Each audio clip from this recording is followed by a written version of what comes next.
Pemirsa, pemerintah Kota Surabaya hingga saat ini setidaknya sudah memiliki 3 rumah sakit yang siap melayani masyarakat. Namun tampaknya pada RPJMD yang dilakukan oleh DPRD ada evaluasi untuk mempercepat proses pelayanan kesehatan kepada masyarakat. Bentuk usulan itu seperti apa dan sebenarnya apa fungsi RPJMD? Selengkapnya akan kita bahas di Dialog Buletin Jatim bersama saya, Belida Firda.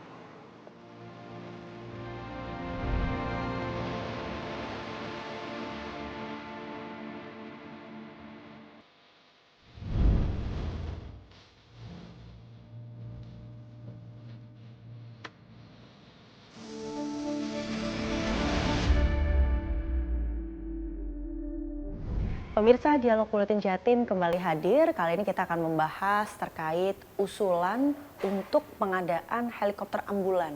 Menarik, di Kota Surabaya, jadi akan ada usulan, berangkatnya dari usulan DPRD Kota Surabaya, dan kali ini kita akan membahas bersama dengan anggota Pansus RPJMD dan juga anggota Komisi B DPRD Kota Surabaya. Ada Pak Baktiono di sini. Sehat, ya, Pak? Sehat. Sehat, alhamdulillah. Pak, mungkin sebelum kita membahas usulan DPRD Kota Surabaya terkait pengadaan helikopter ambulan, kita bahas dulu di Surabaya ini sudah memiliki 3 rumah sakit. Asli pemilikan Pemkot seperti apa untuk pengembangan pelayanannya, Pak Baktiono? Jadi sejarah berdirinya rumah sakit yang ada di Kota Surabaya, khususnya rumah sakit yang dikelola oleh pemerintah Kota Surabaya, ini cukup bagus. Karena kita tidak sampai kalah dengan rumah sakit swasta, itu semboyan kami.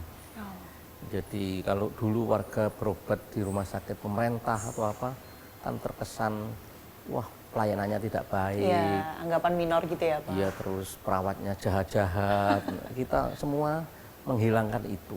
Dan itu tidak mudah, itu butuh waktu puluhan tahun untuk bisa itu. Sejarahnya, rumah sakit pertama kali yang dikelola atau yang pemerintah kota punya, yaitu Rumah Sakit Dr. Muhammad Suwandi.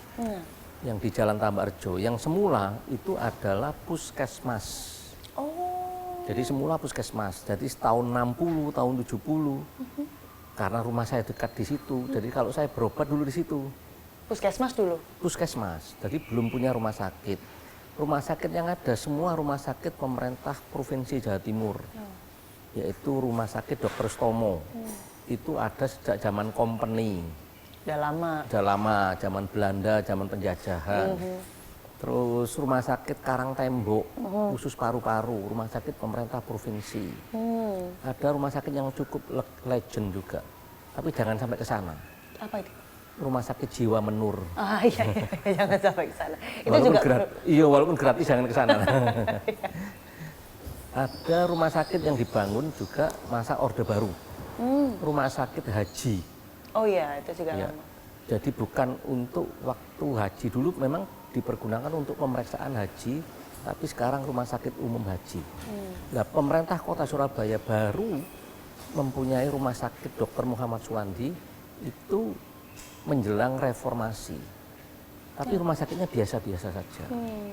Akhirnya di era wali kota Pak Bambang Deha dibangun, itu bertingkat. Di era Bu Risma ditambah tingkat lagi sampai tingkat 7. Di era Pak Bambang Deha juga membangun juga rumah sakit Bakti Dharma Husada, karena wilayahnya di Surabaya Barat masyarakat belum ada rumah sakit umum. Rumah sakit provinsi pun semua di wilayah Surabaya Timur dan Tengah. Maka di sana dibangun rumah sakit umum pemerintah Kota Surabaya, yaitu Rumah Sakit BDH singkatannya. Diperbaiki juga oleh Bu Risma, di-upgrade dan ramai juga di sana. Karena pengunjungnya banyak juga dari perumahan-perumahan elit seperti perumahan wilayah Surabaya Barat. Berikutnya di zaman Pak Erik Cahyadi juga membangun rumah sakit yang baru diresmikan, yaitu Rumah Sakit Eka Candrarini untuk melayani warga masyarakat di wilayah Surabaya Timur Selatan, agar mereka tidak berjubel di tengah dan juga tidak di Rumah Sakit Suwandi yang menjadi ikonnya pemerintah Kota Surabaya. Berarti ini yang paling lama Rumah Sakit Suwandi, kemudian ada Rumah Sakit di Surabaya Barat, BDH tadi, Iya.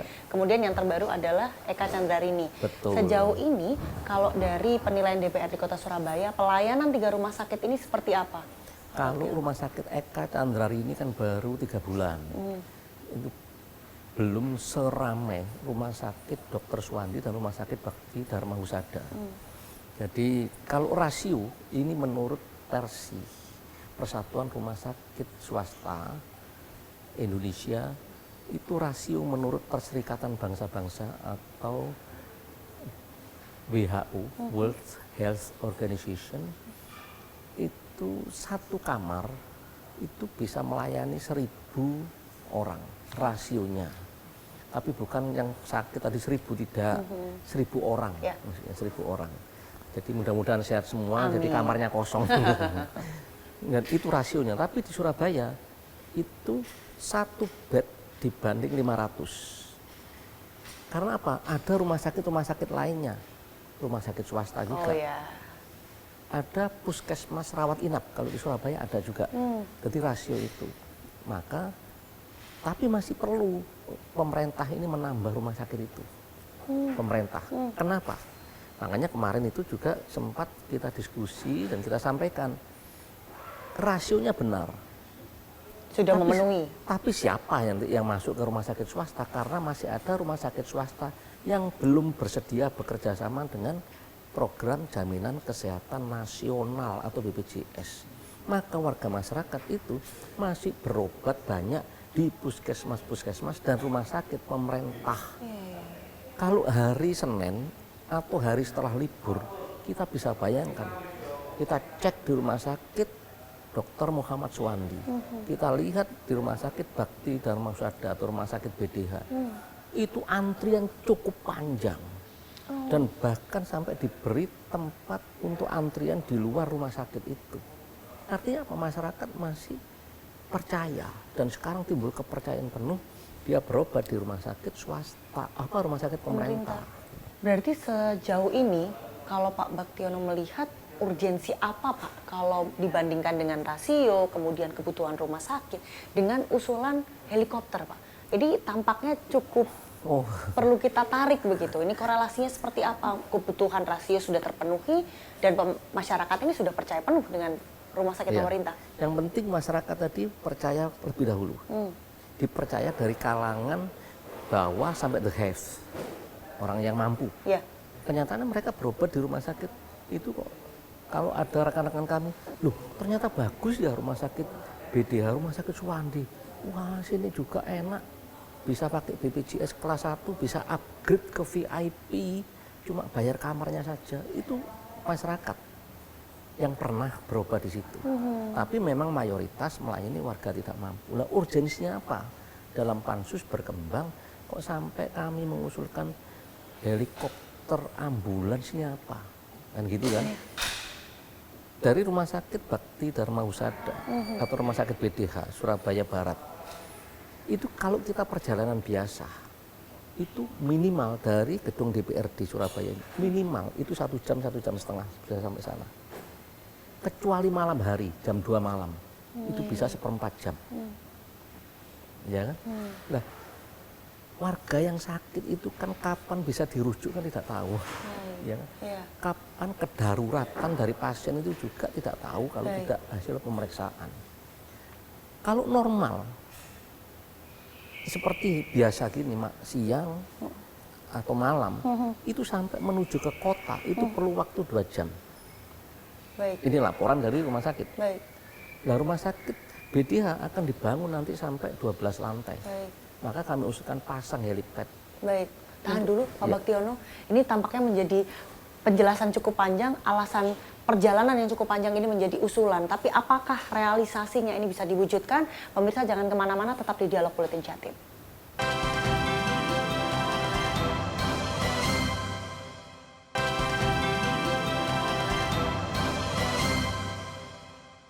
Kembali di Dialog Buletin Jatim, pemirsa kita lanjutkan pembahasan terkait usulan dalam RPJMD pengadaan helikopter ambulans. Tadi disebutkan oleh Pak Baktiono bahwa perjalanan cukup panjang ketika membawa pasien ini menjadi satu urgensi ya Pak. Apalagi Pak kira-kira yang menjadi urgensi akhirnya harus mengusulkan helikopter ambulan? Kemacetan lalu lintas. Jadi wilayah Surabaya sekarang ini kan banyak tumbuh perumahan-perumahan, juga masyarakat di sana, juga perdagangan, sehingga arus lalu lintas itu cukup padat. Makanya kalau saya tadi terangkan normal, kita dari tengah itu paling cepat 1 jam. Dari Surabaya Tengah maksudnya Pak? Iya, dari sini. Nah kalau ke timur sana, sampai ke rumah sakit Dr. Stomo, yang rumah sakitnya tipe A, atau rumah sakit Dr. Muhammad Suwandi tipe B+, atau rumah sakit Haji, atau RSAL, itu bisa memakan waktu 2 jam itu minimal. Belum nanti ada demo, ditutup semua. Nah, lewat mana? Maka kami punya gagasan mengusulkan beli helikopter untuk mengangkut pasien dari rumah sakit BDH yang ada helipadnya itu menuju ke rumah sakit rujukan yang tipenya lebih tinggi dan lebih lengkap. Peralatan medisnya, juga kemampuan tenaga medisnya, itu semua di rumah sakit tipe A. Nah, maka dengan perjalanan ambulan itu, helikopter kan lebih cepat. Paling cepat, paling banter ya 5 menit helikopter. Jadi kalau ada urgensi yang pasien harus diselamatkan, itu lebih cepat sampai ke sana. Bisa ke RSAL sudah ada helipadnya itu. Ya. Rumah sakit Dr. Stomo sudah. Rumah sakit swasta yang ada itu rumah sakit Husada Utama sudah ada helipadnya. Langsung ke sana bisa ditangani. Inilah bentuk kepedulian pemerintah Kota Surabaya untuk bisa melayani warganya secara maksimal di bidang kesehatan.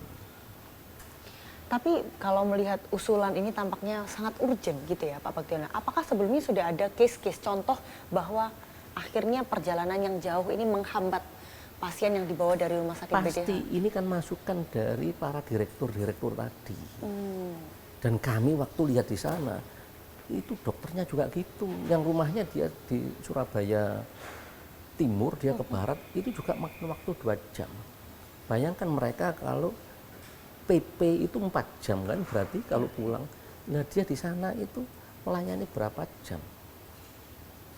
Oleh karena itu melalui untuk khusus pelayanan pasien tadi kami mengusulkan itu. Kami mengusulkan ini bukan mengada-ngada untuk gagah-gagahan, bukan. Karena Kota Surabaya mempunyai kemampuan untuk membeli itu dengan APBD kurang lebih nanti 12 triliun. Ya sempat terjadi diskusi, loh kalau tidak mampu ini karena mahal, ya dicicil lah kan. Kan harganya 25 miliar kurang lebihnya segitu, ya dicicil lah 4 tahun kan selesai. Itu uang kecil bagi pemerintah kota, kalau nggak bisa beli langsung beli itu. Jadi ada pertanyaan lagi, loh Pak, kalau tadi warganya tempatnya dia di gang-gang sempit, ya dibawa ambulan dulu, dibawa ke rumah sakit BDH yang barat terutama, nanti diangkut ambulans helikopter tadi ke rumah sakit rujukan yang lebih tinggi. Jadi berbagai diskusi argumentasi sudah kami jelaskan semua dan bisa diterima. Boleh disampaikan ke masyarakat, ke pemirsa Pak Bagtiono, dalam pembahasan RPJMD ini apakah mungkin untuk direalisasikan? Harus, karena apa? Karena RPJMD rancangan program jangka menengah 2025-30, 5 tahun, ditetapkan dalam peraturan daerah. Peraturan daerah antara wali kota dan legislatif. Dalam peraturan daerah itu, pasal per pasal, ayat per ayat, itu saling mengikat. Kalau sudah disepakati bersama dalam persetujuan di rapat, baru disahkan lewat peraturan daerah yang besok kita sahkan. Hari ini pandangan umum fraksi. Dengan disahkan peraturan daerah itu mengikat, itu sama dengan perjanjian pemerintah kota dan DPR yang mewakili warga masyarakat tadi. Pembahasannya sudah sejauh apa untuk ditetapkan menjadi perjanjian yang sudah mengikat? Selesai, pembahasan sudah selesai. Semua usulan, bukan helikopter ambulans saja, banyak masalah transportasi, masalah perdagangan, masalah pasar, masalah apa, kita lihat, kita potret di sana, ada usulan yang bisa dikerjakan.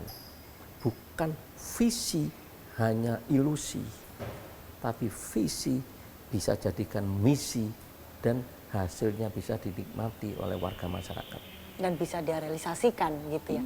Baik, Pak Baktiono, berarti case terkait helikopter ini bisa direalisasikan dan memang sudah selesai pembahasannya. Selain helikopter, ambulans, ini RPJMD membahas apa lagi yang tadi sempat disinggung Pak Baktiono? Pasar misalnya. Ya. Jadi pasar ini kita mulai 30 tahun yang lalu ya laporannya 81 pasar yang dikelola PD Pasar Surya Kota Surabaya. Ada pasar yang stagnan, ada yang ramai, juga ada yang terkesan kumuh, biasanya kan pasar gitu. Nah maka kita usulkan juga ke Direktur PD Pasar agar pasar ini bisa dibangun secara modern, nol APBD, tidak pakai APBD. Kemarin sudah punya uang 28 miliar akan membangun renovasi pasar. Oh tidak keren kalau Surabaya, kami sampaikan gitu. Yang keren itu kerjasama dengan pengusaha. Pengusaha apa? Ya perdagangan, perpasaran. Saya beri contoh, melalui BOT atau Build Operating Transfer. Kita nol APBD. Saya beri contoh, Pasar Tambakrejo, sekarang jadi KAZA, Kapas Kerampung Plaza. Darmo Trade Center, Pasar Wonokromo, itu nol APBD. Yang membangun pengusaha, tapi pasar rakyatnya tetap ada di situ, tidak boleh keluarkan. Dibangun modern, sehingga apa? Untuk anak-anak kita itu bisa ke pasar karena pasarnya bersih, pasarnya juga kering, dan bisa mereka tetap melakukan transaksi seperti pasar rakyat. Maka pasar rakyat tidak boleh dihilangkan, tapi dibangun, mengajak pengusaha. Targetnya sampai 2030 bisanya berapa? Baik. Kita ngomong 20, nggak bisa. Berapa kemampuan saudara? 4. Oke, kita tetapkan 4 pasar yang dibangun dengan nol APBD, dibangun modern, sampai berapa tingkat terserah, seperti contoh yang sudah ada. Baik. Tampaknya apa yang dibahas di dalam RPJMD ini semua sudah terukur dan mungkin untuk direalisasikan begitu. Tapi kalau kita berbicara sebenarnya pansus RPJMD ini apa sih Pak, dan apa saja yang harus dibahas? Tahan dulu Pak Baktiono. Pemirsa, kita akan lanjutkan kembali tetap di Dialog Buletin Jatim.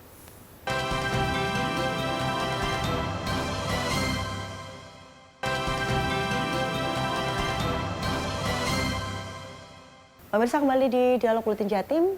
Tadi kita sudah membahas terkait bagaimana usulan helikopter ambulans ini akan segera direalisasikan dan cukup realistis dengan berbagai pertimbangan, urgensi juga untuk pelayanan kesehatan bagi masyarakat Kota Surabaya. Selanjutnya kita akan membahas terkait sebenarnya pembahasan ini masuk di dalam pansus RPJMD. Pak Baktiono, boleh dijelaskan kepada masyarakat sebenarnya apa sih pansus RPJMD ini Pak? RPJMD ini adalah rancangan program jangka menengah daerah. Rencananya pemerintah kota untuk 5 tahun ini mau apa, kan gitu loh. Sebelum RPJMD nanti disahkan, sudah ada namanya RPJPD, rancangan program jangka panjang daerah Kota Surabaya tahun 2025 sampai 2045, dan ini 20 tahunan. Gitu. Jangka panjang kalau itu ya? Jangka panjang waktu RPJPD, saya ketua pansusnya. Dirancang karena saya juga ikut merancang RPJPD 2005 sampai 2025. Waktu itu.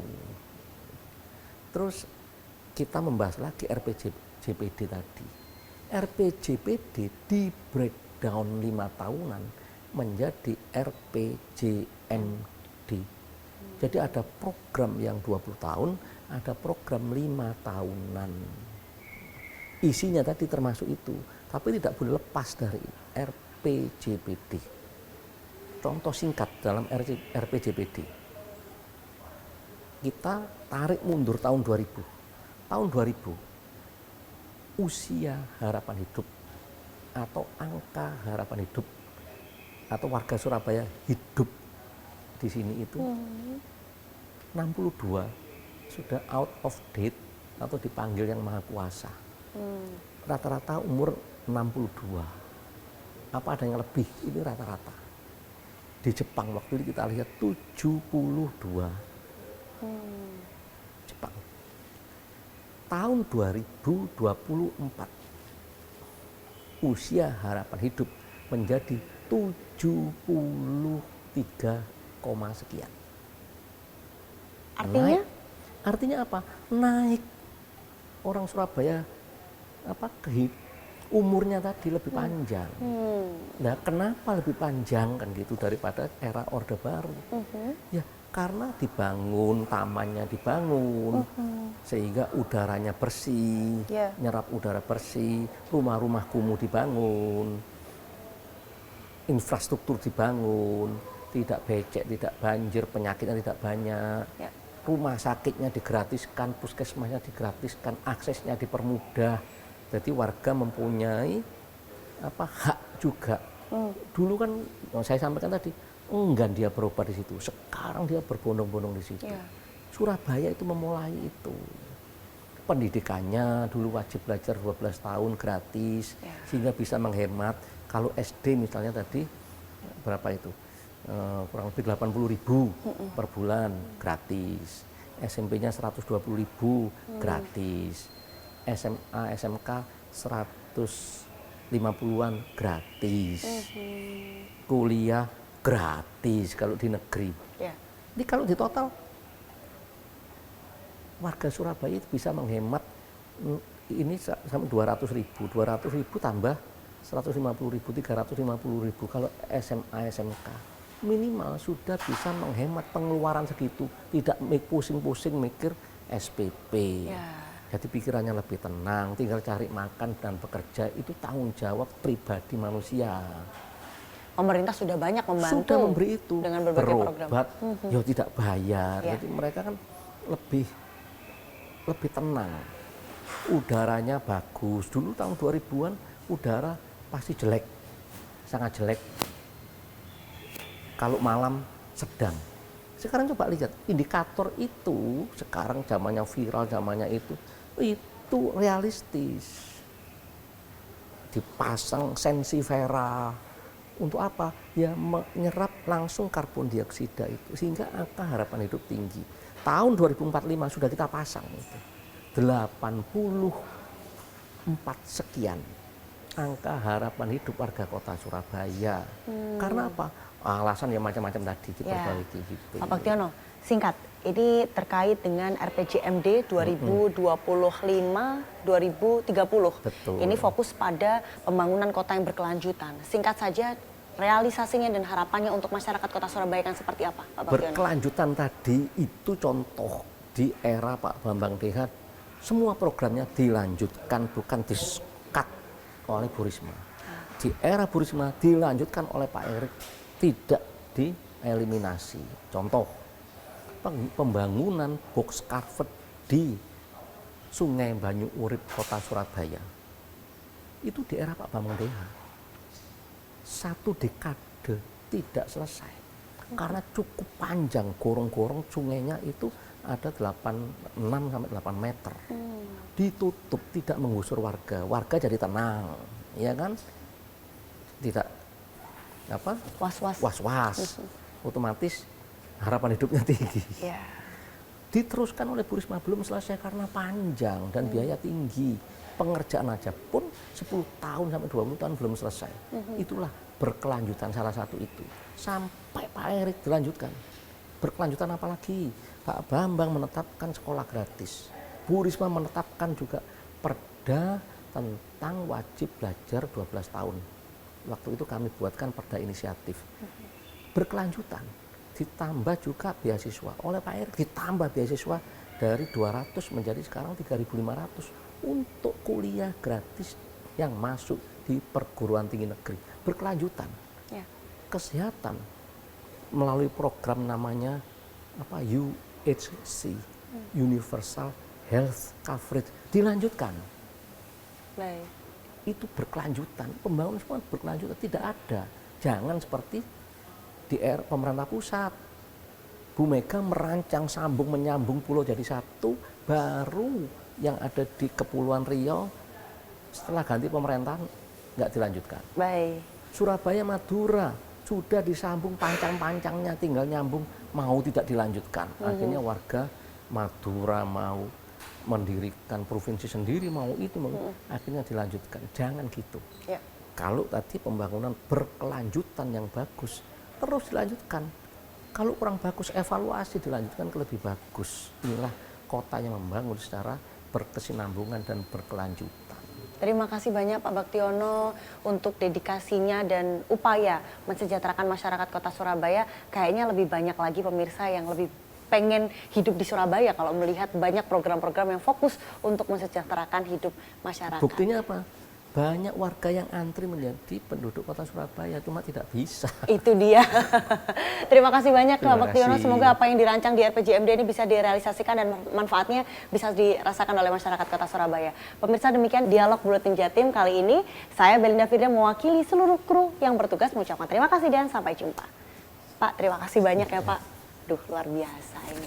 Jelajahi cara baru mendapatkan informasi. Download Metro TV Extend sekarang.